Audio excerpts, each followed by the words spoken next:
50 करोड़ रुपए की जमीन, एक रिटायर्ड शिक्षक और आयुष्मान कार्ड के नाम पर कथित धोखा। वाराणसी से सामने आए इस मामले में आरोप है कि किडनी की बीमारी से जूझ रहे रिटायर्ड शिक्षक ओम प्रकाश मिश्रा को 5 लाख रुपए तक मुफ्त इलाज दिलाने के नाम पर भरोसे में लिया गया और उनकी करीब 65 बिस्वा जमीन व अन्य व्यवसायिक संपत्तियां, जिनकी कीमत लगभग 50 करोड़ रुपए बताई जा रही है, दान पत्र के जरिए दूसरे नाम से करा दी गई। शिकायत में भतीजे विशाल मिश्रा समेत भाजपा जिला उपाध्यक्ष सुरेश कुमार सिंह सहित 10 लोगों पर साजिश का आरोप लगाया गया है। कोर्ट के आदेश पर मुकदमा दर्ज हो चुका है। आज की कहानी सिर्फ 50 करोड़ की जमीन की नहीं, बल्कि बीमारी, भरोसे और कथित विश्वासघात की है। नमस्कार, मेरा नाम रजनीश है और आप जन आदर्श भारत देख रहे हैं। एक रिटायर्ड शिक्षक पूरी जिंदगी बच्चों को पढ़ाया, परिवार बनाया और मेहनत की कमाई से अपनी जमीन जायदाद खड़ी की, लेकिन उम्र के आखिरी पड़ाव पर उनकी सबसे बड़ी लड़ाई किसी इंसान से नहीं, बल्कि अपनी ही बीमारी से शुरू हो गई। किडनी ने जवाब देना शुरू कर दिया था। डॉक्टरों ने नियमित डायलिसिस की सलाह दी। हर सप्ताह 2 बार अस्पताल जाना, घंटों मशीन से जुड़े रहना, दवाइयों के सहारे जिंदगी चलाना, यही उनकी दिनचर्या बन चुकी थी। उनका इकलौता बेटा मुरादाबाद में डॉक्टर है। नौकरी की वजह से वो हर समय वाराणसी में नहीं रह सकता था। ऐसे में घर और इलाज की जिम्मेदारी परिवार के भरोसे थी। इसी दौरान उनके भतीजे विशाल मिश्रा ने उनकी देखभाल की जिम्मेदारी संभाली। वह अस्पताल ले जाता, अस्पताल की बातें करता और परिवार का सबसे भरोसेमंद सदस्य माना जाता था। कहते हैं कि बीमार इंसान सवाल कम पूछता है, वो उन लोगों पर भरोसा करता है जो उसके साथ खड़े दिखाई देते हैं। शायद ओम प्रकाश मिश्रा ने भी यही किया। उन्हें क्या पता था कि जिस रिश्ते पर उन्होंने सबसे ज्यादा विश्वास किया, वही रिश्ता कुछ समय बाद एक बड़े विवाद के केंद्र में होगा। और यहीं से उस साजिश की शुरुआत हुई, जिसने आगे चलकर 50 करोड़ रुपए की जमीन के विवाद का रूप ले लिया। दरअसल बीमारी जितनी लंबी होती है, उतना ही इलाज का खर्च बढ़ता जाता है। डायलिसिस कराने वाले मरीज और उनका परिवार हर उस उम्मीद को पकड़ लेना चाहता है जिससे इलाज का बोझ थोड़ा कम हो सके। शिकायत के अनुसार भतीजे विशाल मिश्रा ने इस उम्मीद का सहारा लिया। उसने ओम प्रकाश मिश्रा से कहा कि अगर आयुष्मान कार्ड बन जाएगा तो 5 लाख रुपए का इलाज मुफ्त में मिल सकेगा। एक गंभीर बीमारी से जूझ रहे बुजुर्ग के लिए सबसे बड़ी राहत की बात और क्या हो सकती थी। लिहाजा इसी भरोसे से ओम प्रकाश मिश्रा ने अपना मोबाइल नंबर, आधार समेत अन्य जरूरी दस्तावेज विशाल मिश्रा को सौंप दिए। उन्हें लगा कि यह सब सरकारी योजना की सामान्य प्रक्रिया का हिस्सा है, लेकिन आरोप है कि इन दस्तावेजों का इस्तेमाल आयुष्मान कार्ड बनाने के बजाय कुछ और ही मकसद से किया गया।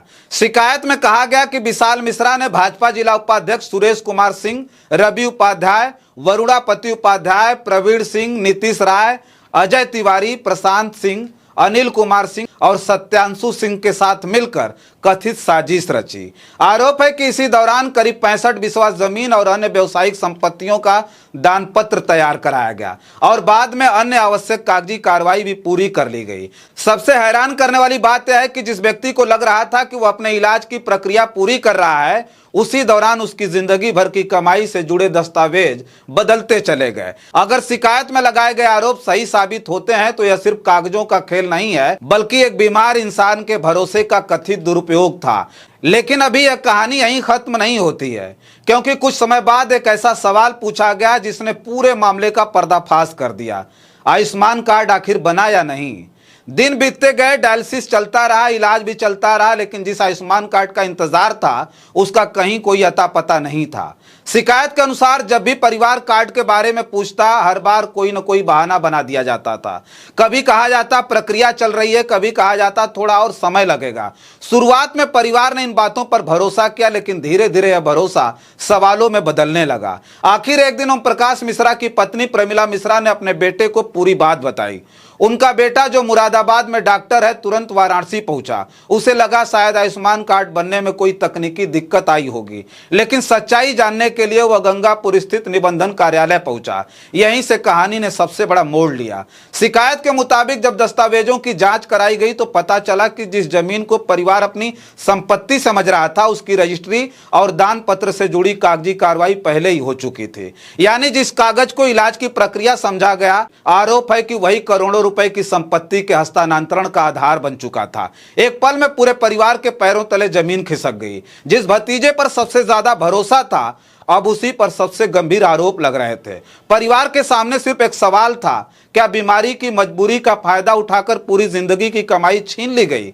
यहीं से परिवार ने अदालत का दरवाजा खटखटाने का फैसला किया। जब परिवार को लगा कि उनके साथ केवल धोखा नहीं बल्कि सुनियोजित छल हुआ है, तब उन्होंने पुलिस के बजाय अदालत का दरवाजा खटखटाया। प्रमिला मिश्रा ने पूरे घटनाक्रम का विवरण कोर्ट के सामने रखा। उन्होंने बताया कि उनके पति ओम प्रकाश मिश्रा गंभीर किडनी रोग से पीड़ित थे और नियमित डायलिसिस कराते थे। इसी दौरान आयुष्मान कार्ड बनवाने का झांसा देकर उनसे जरूरी दस्तावेज लिए गए और बाद में करोड़ों रुपए की संपत्ति से जुड़े दानपत्र और अन्य कागजी कार्रवाई कर दी गई। शिकायत पर सुनवाई के बाद अदालत ने मामले को गंभीरता से लेते हुए रोहनिया थाने में मुकदमा दर्ज करने का आदेश दिया। इसके बाद पुलिस ने 10 लोगों के खिलाफ एफआईआर दर्ज की। उनमें भाजपा जिला उपाध्यक्ष सुरेश कुमार सिंह, विशाल मिश्रा, रवि उपाध्याय, वरुणापति उपाध्याय, प्रवीण सिंह, नीतीश राय, अजय तिवारी, प्रशांत सिंह, अनिल कुमार सिंह और सत्यांशु सिंह के नाम शामिल हैं। एफआईआर दर्ज होने के साथ ही यह मामला पूरे वाराणसी में चर्चा का विषय बन गया, क्योंकि आरोपियों में एक भाजपा नेता का नाम भी शामिल था। हालांकि इस मामले ने एक बड़ा सवाल खड़ा कर दिया।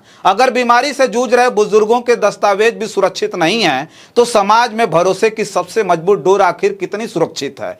यह मामला सिर्फ ओम प्रकाश मिश्रा की 50 करोड़ रुपए की संपत्ति का नहीं है। यह हर उस बुजुर्ग की कहानी है जो बीमारी के दिनों में अपने सबसे करीबी लोगों पर आंख बंद करके भरोसा करता है। जब इंसान स्वस्थ होता है तो हर कागज पढ़ता है, हर दस्तावेज समझता है, हर फैसले पर सोचता है। लेकिन जब वो अस्पताल के बेड पर हो, हफ्ते में 2 बार डायलिसिस करा रहा हो, शरीर दर्द से टूट चुका हो, तब वो कागजों पर नहीं रिश्तों पर भरोसा करता है।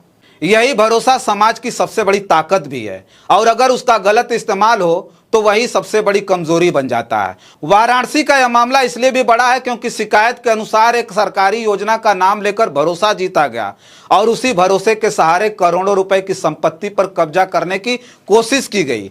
अगर जांच में यह आरोप सही साबित होते हैं तो यह सिर्फ एक परिवार के साथ अन्याय नहीं होगा, यह उन लाखों लोगों के भरोसे पर भी चोट होगी जो सरकारी योजनाओं और अपने रिश्तों पर विश्वास करके आगे बढ़ते हैं। अब इस मामले में पुलिस जांच करेगी, सबूत जुटाए जाएंगे, दस्तावेजों की पड़ताल होगी और अदालत तय करेगी कि आरोपों में कितनी सच्चाई है। लेकिन इस घटना ने एक सीख आज भी दे दी है। बीमारी के समय दवा जितनी जरूरी है, उतना ही जरूरी हर दस्तावेज को समझकर हस्ताक्षर करना, क्योंकि कई बार एक दस्तखत पूरी जिंदगी की कमाई का फैसला लिख देता है। अब इस पूरे मामले की सच्चाई पुलिस की जांच और अदालत की सुनवाई से सामने आएगी। क्या ओम प्रकाश मिश्रा को यह जानकारी थी कि जिन कागजों पर उनसे हस्ताक्षर कराए जा रहे हैं उनका इस्तेमाल किस लिए होगा? क्या शिकायत में लगाए गए आरोप सबूतों के साथ साबित हो पाएंगे? इन सभी सवालों का जवाब अदालत देगी। लेकिन अदालत के फैसले से पहले भी यह मामला समाज के सामने एक बड़ा आईना रखता है। जब कोई इंसान बीमारी से लड़ रहा होता है तब वो सबसे ज्यादा अपने परिवार और अपनों पर भरोसा करता है। अगर वही भरोसा टूटने लगे तो नुकसान सिर्फ जमीन का नहीं होता, रिश्तों का विश्वास टूटता है, बुजुर्गों का आत्मविश्वास टूटकर बिखर जाता है और टूटता है यह यकीन कि मुश्किल समय में अपने सचमुच अपने होते हैं। इसलिए यह कहानी सिर्फ 50 करोड़ रुपए की जमीन की नहीं है, यह उस भरोसे की कहानी है जिसकी कोई बाजारू कीमत नहीं होती। लिहाजा सबसे बड़ा सबक यही है कि बीमारी इंसान को कमजोर बना सकती है, लेकिन किसी की मजबूरी को अवसर बना लेना अगर साबित हो जाए तो वह सिर्फ कानून के खिलाफ नहीं, इंसानियत के खिलाफ भी बहुत बड़ा अपराध है। फिलहाल इस वीडियो में इतना ही। इस खास रिपोर्ट पर आपकी क्या प्रतिक्रिया कमेंट बॉक्स में जरूर लिख करके बताइएगा। बहुत सारी खबरों के लिए बने रहें जन आदर्श भारत के साथ। हमें दे इजाजत। नमस्कार।